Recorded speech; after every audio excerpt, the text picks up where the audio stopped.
We're talking about the murders of Spencer and Monique Tepe. What happened and who likely did it?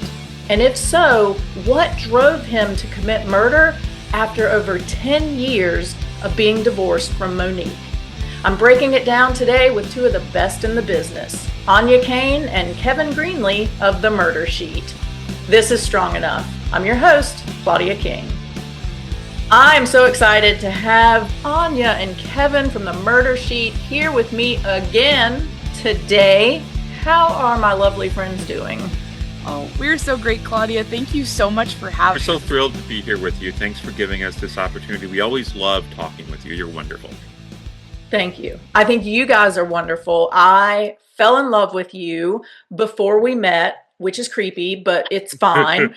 But getting to know you guys has been such a treat because I love you as humans, but the way that you cover cases is impeccable. It truly is. Like, you really dig in and find the truth. Thank you so much. That means a lot coming from you. I love it. I love it. Thank you. Well, if there's anybody that has not seen your previous episode of Strong Enough or does not already watch The Murder Sheet or listen to it, which they should, will you just share a little bit about how you two came to be? Yes, and it sounds sort of like either a Dateline episode or a Hallmark movie. I'm not gonna lie, but It does. A combination. Some red flags there, but it all worked out. So don't worry, we're here. Neither of us murdered each other, but we are a married couple. I'm a journalist and Kevin's an attorney. And we met in a rather unusual way because we were both looking into this Indiana cold case, the Burger Chef murders. And I'd become friends with a detective who had worked on the case. And he said, you should go to newspapers.com and see who's clipping articles about this case, because maybe they have some sort of involvement. And so I went to newspapers.com, and the person who was clipping the most articles about this case was some young reporter from New York, which I thought was pretty suspicious. Kevin said, "This is my wife now." No, I'm just kidding. That didn't happen that quickly. We connected. I was looking into the case for Business Insider, and we connected. He kind of very kindly gave me his Rolodex of contacts in the case. I reached out to them, did an article, and then after the article came out, we just sort of stayed in touch and got closer and closer and closer, and then sort of figured out we're not just obsessed with this case. We're also obsessed with each other, as in romantically. And kind of had this embarrassing realization of like, oh no, we fell in love over a murder case, and then got married. And then we had a podcast. So Kevin, after a while, convinced me to do a podcast. I was a little bit scared too. I don't always love putting myself out there, and I was nervous of like, what if we do a bad job? And I'm really glad he succeeded in that because it's been a lot of fun. And we try to take a really nerdy approach to our show and to the way we cover cases, try to be as meticulous as possible and, victim centric as possible. And we do a lot of different cases, a lot of different types of things. Some might say we're unfocused, but we like the word eclectic. So there's something for everybody, hopefully. And that's kind of what The Murder Sheet is getting nerdy about true crime in different formats. I love the nerdy aspect because I am also a nerd at heart. I went to nerd school, as we call it, in North Carolina. So I'm here for all the nerding out and spreadsheets and databases. I'm here for all of it. Yeah, that's where The Murder Sheet comes from. I have a weird spreadsheet with like 700 entries of all restaurant homicides, which was our initial focus. And you're very kind to call it a database. I'd say it's more of something that could probably be used to like indicate that I'm insane. Like if someone actually looked at it, like what are all these color coded? Like what is happening here?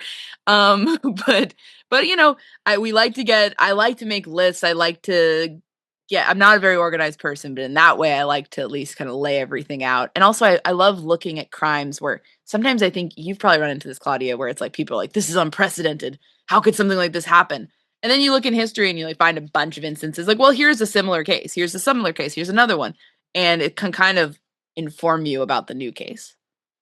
I love a good callback. Let me tell you, I am constantly, when talking about a case, and I'm like, wait, there was something that happened before, and I'll find it real quick and throw in the callback. So I love a good callback. and I love the color codes. So we could probably spend the entire episode talking about successful online dating and spreadsheets, but we're not going to. Newspapers.com, folks. Yeah, we're going to talk about murder because that's what we all really love. Not murder itself, but you know. We got you. You got me. Spencer and Monique Tepe is what I want to chat with you guys about today. For those who aren't familiar, do you guys want to share a little bit about this case? And then I know you have some kind of cool insider information that we'll get to shortly. Yes. So this is a case that absolutely breaks my heart because I feel like Spencer and Monique Tepe for me really like embodied like a love story.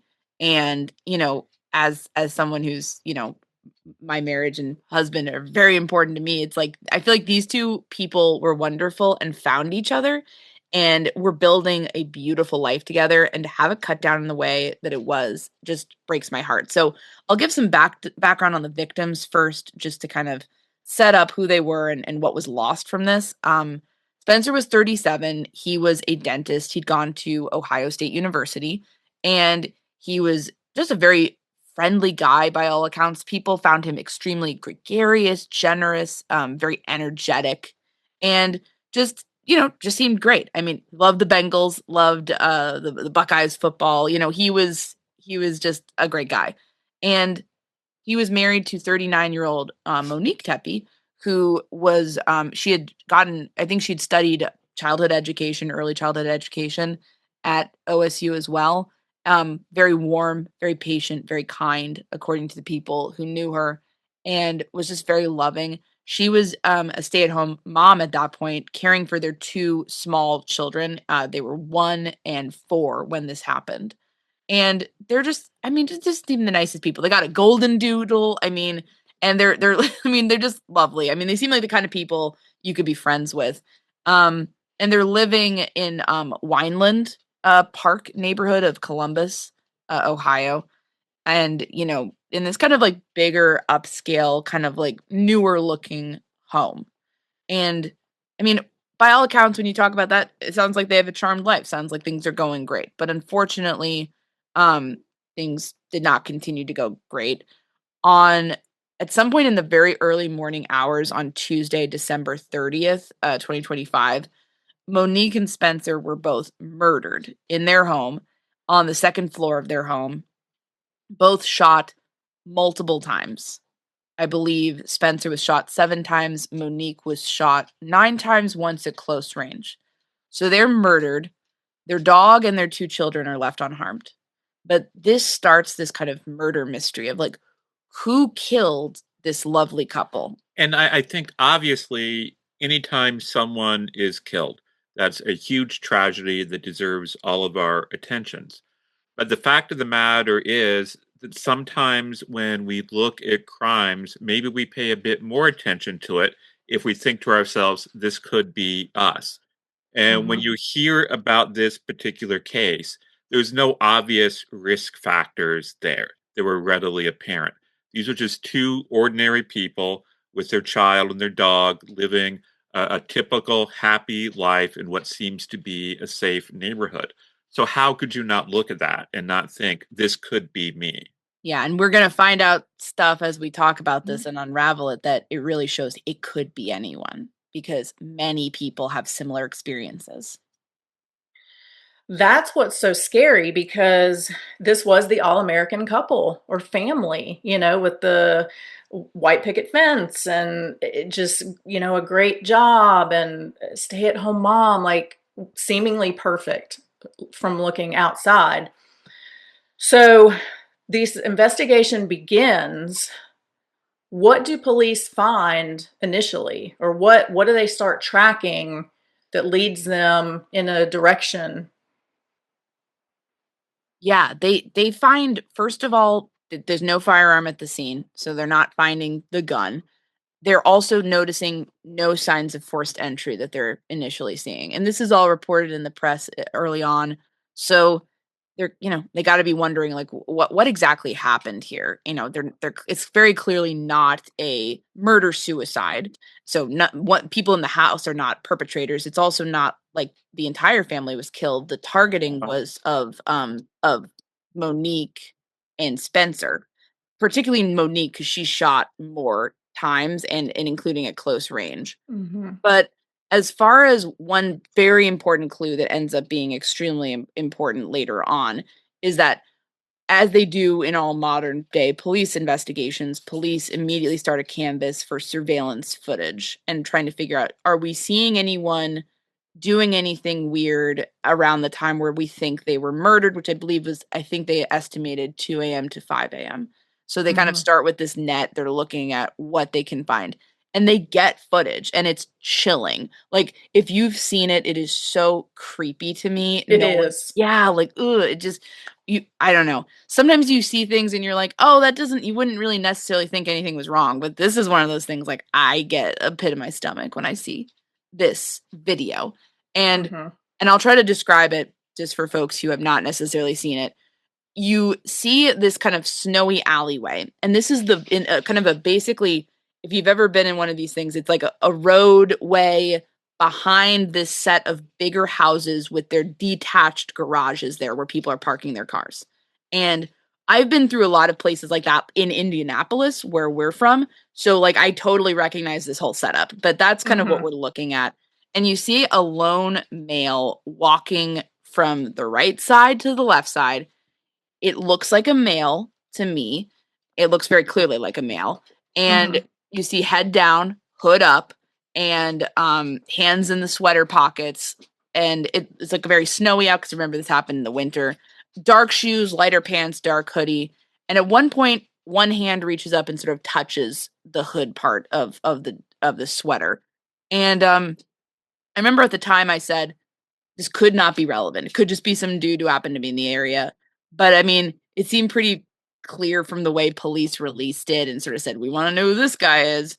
What was happening with this? It seemed pretty clear that they were at the very least looking very carefully at this individual and, may have believed that he had something to do with it. And we can talk about why that might have been in a moment. But yeah, that is sort of the big clue that the public and police are initially running with. Who is this mysterious man in the back alley? So, what we do to kind of find out who this mysterious man is start looking at additional footage, right? We try to start connecting the dots through other surveillance cameras or ring footage or whatnot. Is that correct? That's exactly right. You don't just say, "Well, here's our video, we got it." It's very much in the vein of, let's try to see if we can literally follow this guy to wherever he ended up with as much surveillance footage as, I mean, I think a lot of people understandably have concerns about a surveillance state or living in a surveillance state nowadays. I think in murder cases we can all hope that these people would be caught though. And in this situation, that is what happened in the sense that footage was able to be kind of linked together. And I think in addition to that, there was also like vehicle tracking data of some kind ultimately used. And they were able to track a specific vehicle from Columbus, Ohio, all the way to Rockford, Illinois. And they were able to basically drill down on what vehicle that was and who it belonged to. And it belonged to someone whose name had, I believe, already come up at that point in the investigation as to who could have wanted these nice people dead. And that was Michael McKee. And that was Monique's ex-husband. So when you're seeing that, I mean, that has to be a huge aha moment for the detectives. Yeah, and I find this so disturbing when the risk factor is a relationship from years and years before. You like to think that if you make a choice that doesn't pan out for you, it's not something that's going to affect the rest of your life. Monique was in a marriage with this person who clearly had some serious issues, and he just couldn't let go. And because of that, that had just such a horrible effect on her future. And that's just so upsetting to me that one man can exert so much control over the life and happiness of someone who once loved him.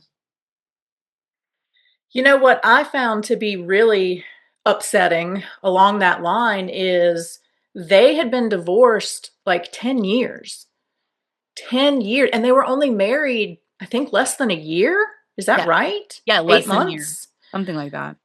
And they talked about this case at CrimeCon.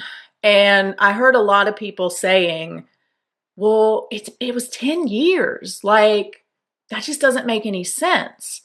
And I'm here to say, yes, it does, unfortunately. Mm-hmm. But when you have a stalker, an abuser, someone like that, some of them never let go. I had my abuser like 6 or so months ago start tracking me on social media. It's been 20 plus years. And he always said, revenge is a dish best served cold. So I just want people to remember, like, the time doesn't matter. It can be 5 years, 10 years. Like, the risk is there, unfortunately. What have you learned about Michael McKee in addition to they tracked his vehicle, back and forth, and I'm presuming that this video kind of fits his stature, looks like him, could be him. What else did they discover about Michael? Yeah, it's a great question. And I'll just add, I think what you said, we've heard the same thing about this case. Why would he do it 10 years later? But people should remember your experience, and people should remember that you are a well-adjusted, probably very nice person. I'm not saying any of the listeners are perfect, but they're great and they're listening to Strong Enough, which means that they have great taste. They're trying to get better. But you're trying to put yourself into the mentality of a stalker, of an abuser. Right. Like, they're not thinking like you are, You're thinking, well, I would just kind of get over it at some point. But like, that's not really the kind of person who's becoming a stalker and an abuser. Yes. So yes. Like, let's not mistake our empathy for like how someone with that warped viewpoint actually thinks.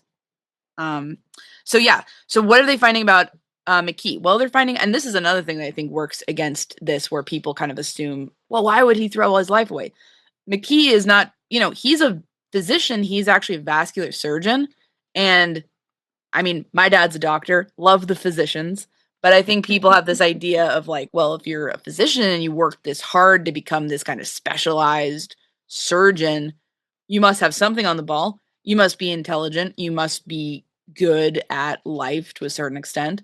And therefore, why would you want to throw away your like high paying, prestigious, well-regarded life over a relationship that's been over for many, many years? And to that, I would say, again, we're not thinking like an abuser. We're not thinking like a stalker.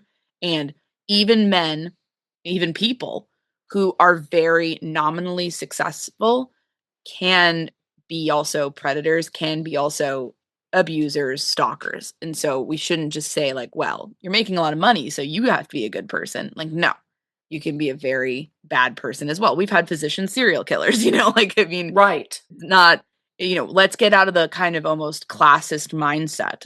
And just start thinking like, this is coercive control. This is a documented situation of abuse. And then looking at it from that framework, I think is a lot more helpful. So what do they find? Well, one really bizarre and frankly intriguing wrinkle to this case that I'm still eager to learn more about is that at some point there's some indication from police that they believe that on December 6th, 2025, this guy, McKee, was on the property. Now, it's unclear to me whether they think he was in the house or like on the curtilage, as I believe the word used. But this is a very bizarre thing that I want more answers about, because police are indicating that he was there at the time. But then we also hear that Spencer and Monique at that time are in Indianapolis. They're at the Lucas Oil Stadium where the Big Ten championship was taking place. IU won, woo. Gotta love it. Go Fernando. But I mean, they're Mandalorian. Yes, the Mandalorian. We love him. That they're like, they're enjoying time with friends at some point Monique leaves and Spencer explains there's something going on with her ex-husband that upset her. So again, some people have like wondered, like, did she get some kind of like alert that he was on the property? But then people have pointed out, then why wouldn't they call the police? Mm-hmm. Is it possible that at the time he's doing this, he's sending her some kind of taunting or scary messages, maybe? I'm just speculating here. I don't know what happened, but this is something where police are noting like he's kind of escalating and circling closer on some level. How much Monique and Spencer knew that is not clear to me, but it's a very scary situation. And it breaks my heart that this woman is like living the dream. She's got these beautiful kids. She's got a wonderful husband, enjoying time with friends. I mean, OSU lost that day, but I mean, it could have been a great day otherwise for them. And instead, she's having to worry about what this weird loser's doing. And I don't know, just on some level that really upsets me. So that's one piece of information that police have released. In addition to that kind of vehicle uh, information where they were able to track his movements. Another thing that's come out is that they've seized a firearm that at the very least is consistent with the evidence at the scene. I imagine we'll learn a lot more about that during a trial. There was an incident at a house down the street sometime before these murders. Now, there was speculation that could have been him. And my theory, if it was him, is he was potentially testing out police response time, noise levels, things like that. What did we learn, if anything, about that incident and if that was or was not McKee? No, it's a great question. And I've had the same wonder of like, was this a test run? And if it was a test run, I mean, that is just so coldly calculating. Like, think about that. That, like, you can't make the argument then that this is the heat of the moment or he just randomly does this. That is someone really being very methodical about what they're doing and very intentional.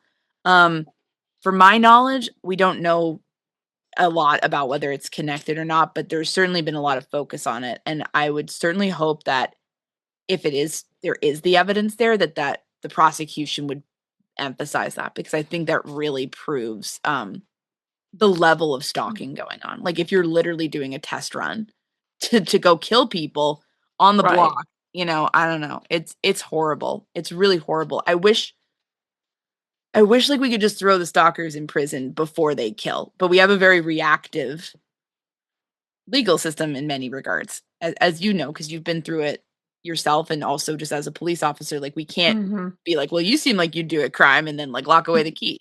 But at the same time, I don't like how you look. So. Yeah, you look pretty sketchy. And we don't want to do that. But at the same time, I feel like I don't know. I would love to see more done with stalkers and harsher penalties for stalking and more resources for stalking victims, because like this should never have happened.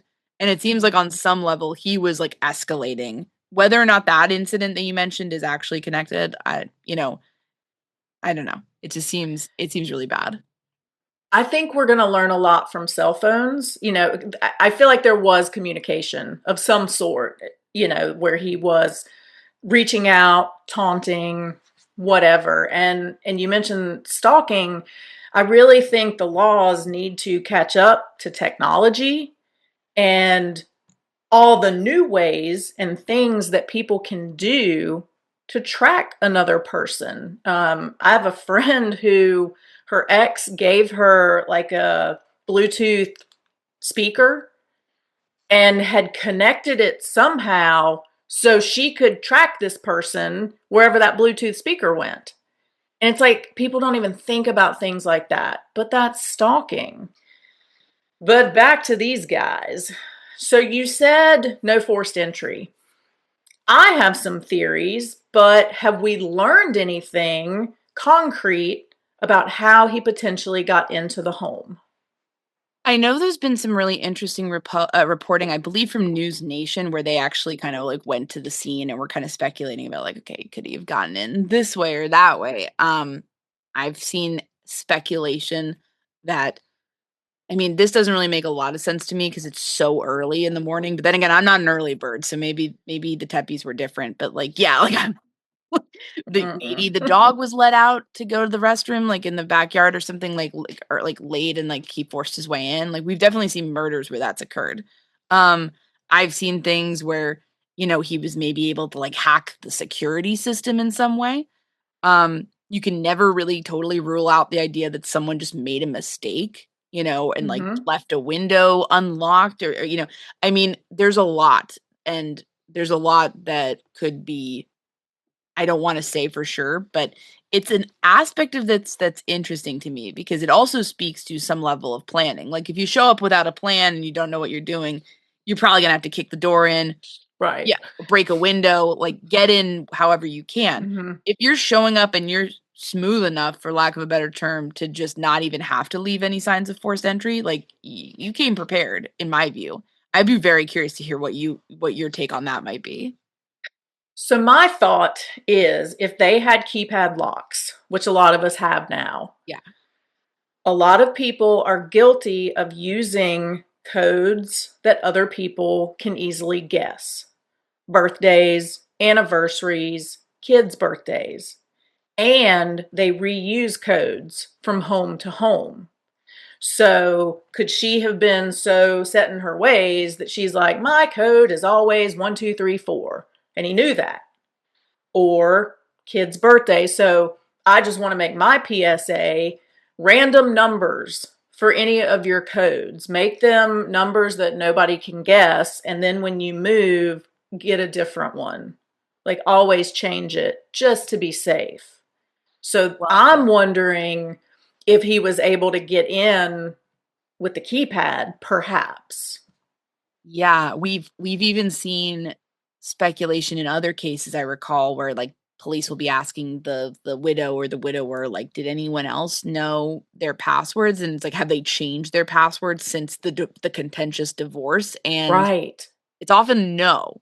And I get why, because it's really a pain in the butt to have to do that. But as you said, if it's something where maybe someone who might intend to do you harm can guess them, or they're the same as when you were with that person, there's a safety factor there. And they may not even have thought of that. And I imagine they probably, just from the sense I'm getting, like they didn't necessarily know the level of danger they were in. Although right. Monique was scared of this guy. Like people who knew her were very clear on that. And I believe they brought that to police's attention pretty quickly. She was scared of him, but there's a difference between being scared of someone and feeling like they're imminently going to come kill you.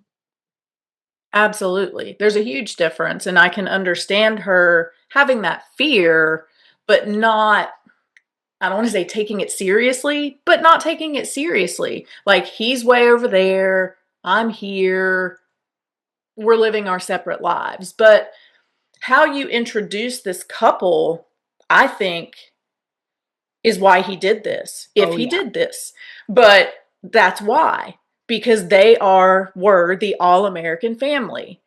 Handsome guy, pretty girl, totally in love, 2 kids, great job. That had to burn up McKee, who was facing a malpractice lawsuit from another state and, just had some stuff going on, it sounds like. Well said. I mean, absolutely. I think he saw their happiness and was jealous and couldn't deal with it. I think absolutely that was a motive in my view. And again, innocent until proven guilty. I recognize that. Although in this case, the facts are bad for this man, They are.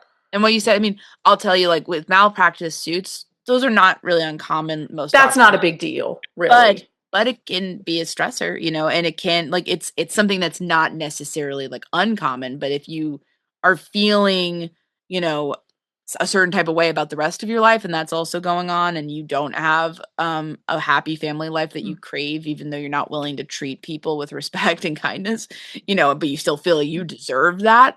You can see it's like, she's not allowed to be happy without me. She's not allowed to move on. She's not allowed to win. She won the breakup. I'm this brilliant surgeon, but she won. And I can see that curdling and getting worse over time rather than better for a certain type of personality.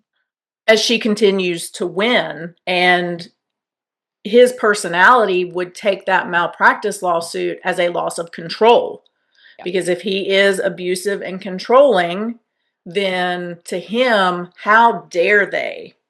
How dare they drag me into this? Kevin, I want to hear from the attorney brain, because we got some bad facts here, as we have pointed out. Where can Michael McKee go for a chance here? What's he got? Judging from the facts that are out there, he has a pretty tough road ahead of him. Because if you take what is out there seriously, and I think you have to, it's his vehicle. There's a person on the video footage who looks very much like him. Maybe it's not possible to positively ID him from that video, but it's certainly consistent with him. And when you combine all of this with the pattern of harassment and what have you over the years, I think he has a pretty tough road ahead of him. And frankly, if I was his attorney, I would be investigating the possibility of what kind of deal is out there. I also want to say, like, this shouldn't matter. I'm not saying it does, but from the public's viewpoint, he's not sympathetic. They are. No. You know, like, they just seem like nice young parents who are trying to live their lives and move on from what he put her through. And he's a weird creep who's obsessed with her and won't leave her alone. I mean, I feel like for a jury, I feel like for people who, you know, women don't like that. And I also think men are like, oh, you killed Spencer too. Like, they might be able to relate to Spencer and Monique much more than this guy who's like wealthy, but acting really evil by all accounts. Mm-hmm. And so, like, you know, it's like, and I think a lot of people also look at someone like him. It's like, wow, you studied so hard to help people as a physician, as a surgeon, and you just like are so awful that you couldn't just like let her go her own way and just work on yourself or work on like it's like he doesn't have like this sob story really that I'm seeing, at least, that where it's like, oh well, he had a hard life and this is what he went through. I mean, again, everyone has their struggles, everyone, like, right. I don't care if he had a hard life, to be honest with you. no, I mean, I don't either. sorry, dude. Like you messed up too badly here, and like you killed, like, it just bothers me so much. Like, they're just, again, like, any victim dying is horrible. And like, I try to empathize with all victims, but these folks, it's like, they weren't doing anything wrong at all. And like, it just, they didn't deserve to like die in the night in their own home in fear of this creep with a gun.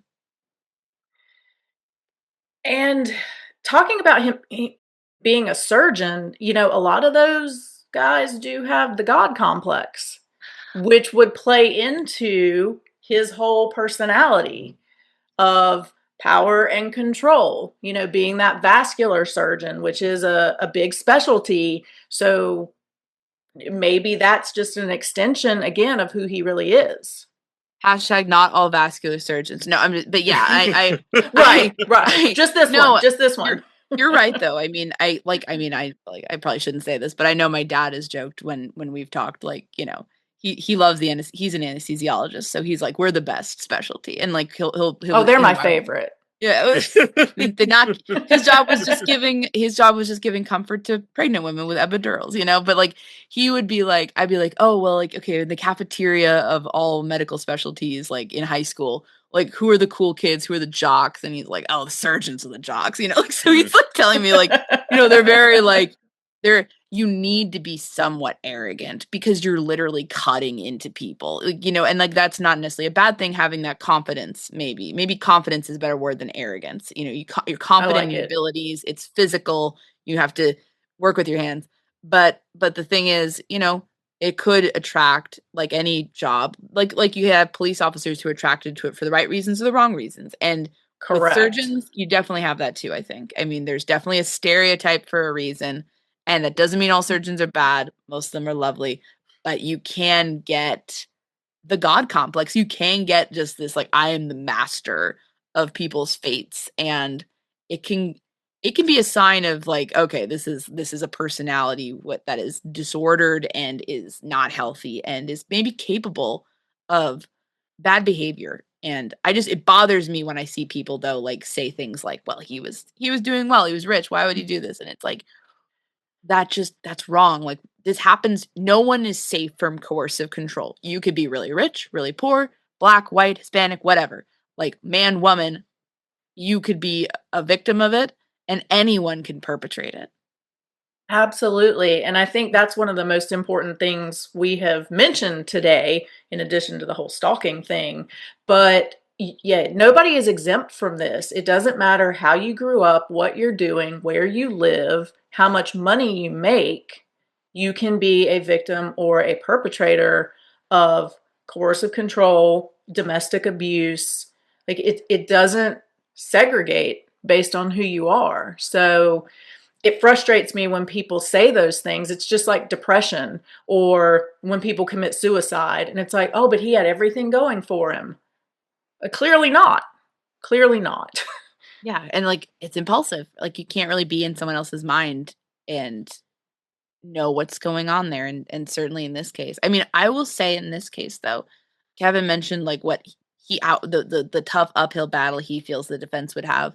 For me, I really think it would have to be like the state has vastly overstated its case, or the firearms is really inconsistent, or there would have to be something that we don't know about that's like a curveball.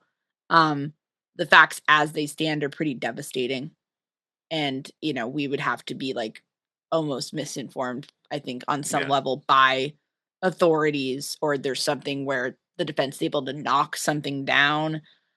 I think that, I mean, he is a good attorney. I mean, he has got an attorney with a good reputation, I think, in the area. I think, she's definitely gotten acquittals in the past, but it just feels like this one would be difficult to It'd be see him, tough. wiggling out of this one. Any other evidence or things that we haven't talked about that you think are important to the case? I think it's interesting that at this point, in terms of the legal, he's pled not guilty. No bond has been set, and I know there were filings for like the defense asking for a bill of particulars. They're like, the indictment's vague. Give us all the details about why you're charging our client. You have Because he did it. Can't they just write that? Because he did it. Prosecutors is like, come on now. Right. Really? One thing that was interesting, there's been, requests for discovery and them kind of explaining what they're doing. They're talking about like LiDAR reports at the scene, which I guess is mapping out the scene in some way, like what they do with crashes. You have there's NIBIN reports, so there's going to be some level of forensic firearms examinations, as you can imagine, going into this.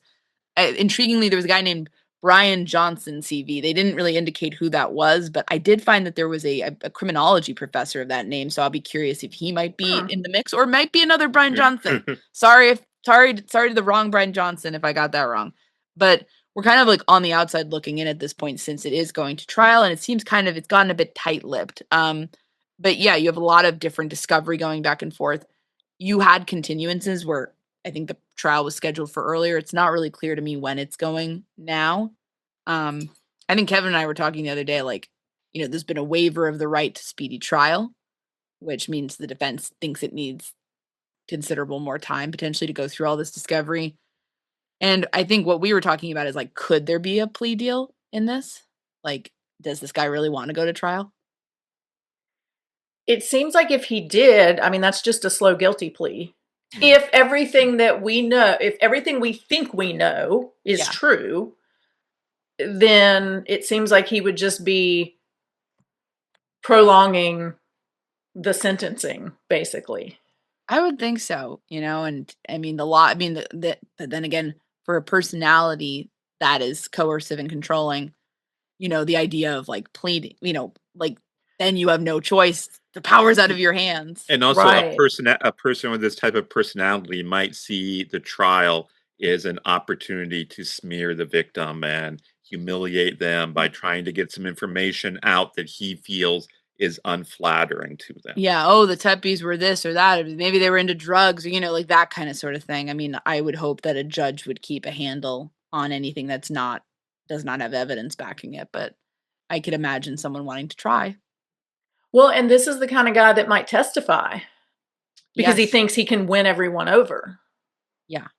Yeah, and I would, God help any defense attorney in that position, you know?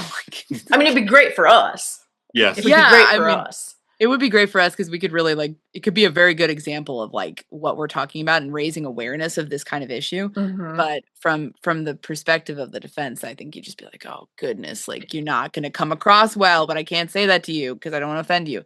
I mean, we personally, I will say we're weird. We went to Columbus recently, Columbus, Ohio, for a really amazing book festival where, like, it restored my faith in like people reading. So thank you, Columbus, Ohio.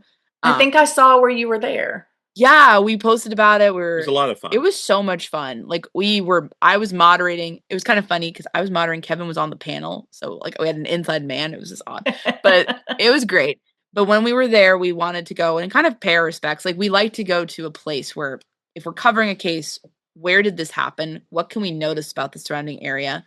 I'll give you my observations, although I don't think they're particularly novel and they've probably already been done by other people. But where they lived was very much like an up and coming neighborhood, like maybe kind of in the process of gentrification, maybe like some of it kind of looked a bit run down, but it was getting, like, you could tell it was getting nicer. People are moving in and trying to take care of the neighborhood and maybe grow it back to restore it or whatnot. And like these big modern looking houses kind of up a bit from the road. We kind of walked around and walked in that back alleyway that I mentioned where the garages are. And just you see things like this in Indianapolis all the time. Columbus actually really reminds me of Indianapolis, weirdly. So fun fact. But we went back there and, it's all very kind of wide open. I didn't come away with any like determinations of like, oh, he must have gotten in this way. But, you could see, especially if your theory pans out and he may have known some of the codes, you could see someone kind of being able to slip in there in the early morning hours without really anyone seeing anything. Is that house still unoccupied? Or could you tell? I couldn't tell. I know it was sold after the murders. I mean, as you can imagine, but I don't know if someone is currently residing there. I didn't see any evidence of that, but we didn't want to get too up all in their business because if there are people living there, we don't want to scare them. Who buys that house? I remember in my community, there was one murder growing up in my hometown. And I remember my dad and I talking about it. He's like, yeah, we could have bought that house instead and we would have gotten a really good deal on it. So he was kind of like regretting that he didn't go for the murder house in town. Not because he's a morbid weirdo. He's not. He's a lovely gentleman. But it's for the deal. Yeah, for the deal. That would be my dad. That's me. I'm like, I don't know. He and I both have this like weird Great Depression mindset where we're like, we got to save all the money, and so and like, I get it. It's a nice house. It would be freaky for a lot of people to live there. But I think if it's something where you're just like, this is a tragic occurrence and, God help these people. And I could see some people, you could be sympathetic and be like, this is awful, but still say like, that doesn't necessarily imbue the house with anything. Right. The house is innocent of all this. Right. So a creepy guy in the house was the problem. But it would freak me out a little bit, I think, at first. But I think if I got a good deal on it, I would be like, I wouldn't seek out that house though. Let me say that. I would not like, I think some people might take it too far and they actually want to get a house with some tragic history. So I hope it wouldn't, like, that's kind of weird to me. But the other side of it of just being like, well, I think it did sell for less actually. Kevin, are you in or out for the murder house? I'm in. Get a good deal. Why not? We love a good deal. I love a good deal. I'm going to go look up and see. I'm going to Zillow it and see what it sold for. We got to know now. Yeah, I was like, I just remember laughing because I was like, yeah, we have one murder house in town, and that would have been wild if we'd grown up in it, but that did not happen. So I did not live in a murder house growing up. That's not why I'm weird. I'm weird for other reasons. As far as you know, you're not living in a murder house now. No, this is an anti-murder house. No one's getting murdered up in here. Well, I'd hope not now. No. Yeah. Hopefully it'll stay that way. We ticked off too many people with our crime coverage that the Delphi people are coming. They might, I don't know. We've ticked off a lot of people. Where can people find you guys? So they need to be listening to the Murder Sheet. It is amazing. Where can they find you guys?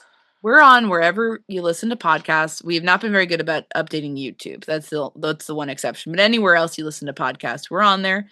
And we have premium episodes on Apple and on Patreon if anyone likes that, getting early, ad-free, and exclusive episodes. But everywhere else, my Patreon. Love my Patreon. Those are fun people. I was so nervous about that at first, but I'm like, oh, now people are like, I'm weird and parasocial with you because I feel like I know you. I'm like, yeah, but I'm kind of the same way with our patrons. So I mean, I can't really criticize anybody. But yeah, we're kind of wherever, and we enjoy kind of hearing from people. We cover a lot of different cases. So I mean, our motto is, if one case isn't for you, maybe you'd be interested in this other coverage. Yeah.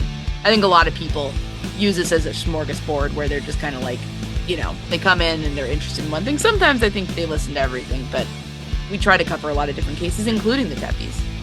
I kind of listen to everything because it's, I just love it all. I love it all. You're in the elite tier. That's right. Any appearances coming up? Oh gosh, I think we might do something on the Burger Chef murders in November in Greenwood, Indiana. But I think other than that, we've been pretty quiet and keeping our nose to the grindstone. Awesome. Áine and Kevin, you guys have been amazing. Per the usual. Love you guys so much, and I can't wait to have you back again soon. Oh, we love you too, Claudia. Thank you so much.